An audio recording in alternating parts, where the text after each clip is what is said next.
I bet you can instantly go to an image of what that might look like.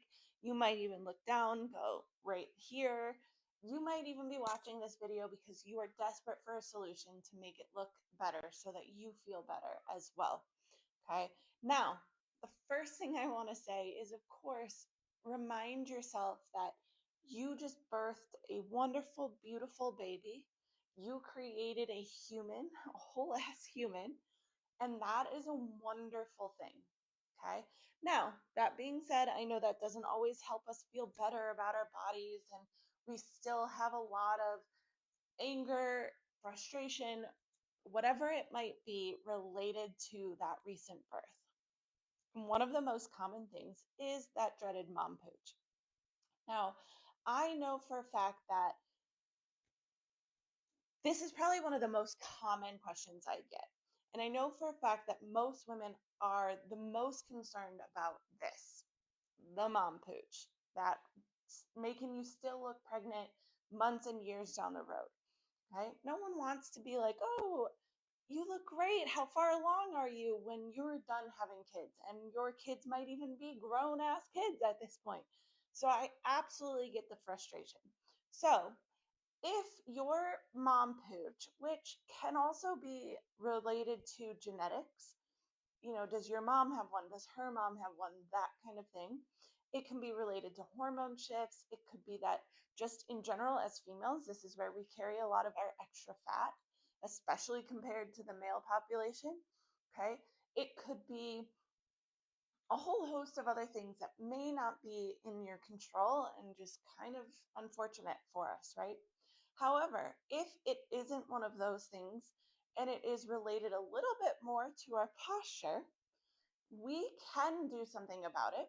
And even if it is genetic or hormonal or extra fat, using and fixing a little bit of our posture can at least help decrease the way that looks. Okay, so one of the things that I find most common, if not the way that women stand who have a mom pooch, is an anterior pelvic tilt. What that means is when you are standing, your ribs and your hips are like two bowls. And if I were to squish you down, the rims of those bowls would meet and be flush with each other. Right? But a lot of times I see women who dip into this anterior pelvic tilt.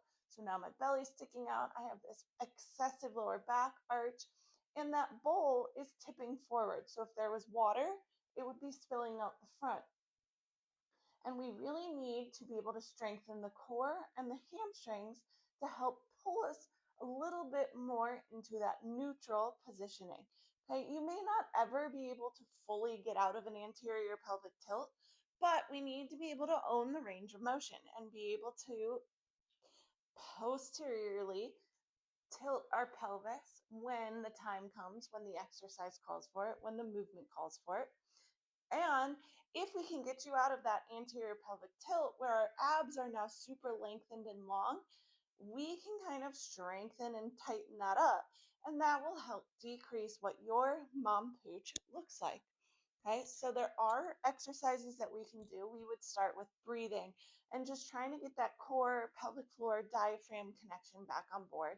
And then slowly progressing that into some more deep core ab work that pairs with the breathing really nicely and really helping strengthen through that range of motion and bringing you out of that anterior pelvic tilt, which can help decrease the look of that mom pooch.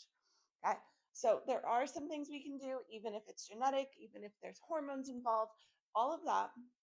It just might take a little bit of extra work and it may not go away completely, but we can definitely help you feel stronger and more confident in your body by helping get you out of that anterior pelvic tilt.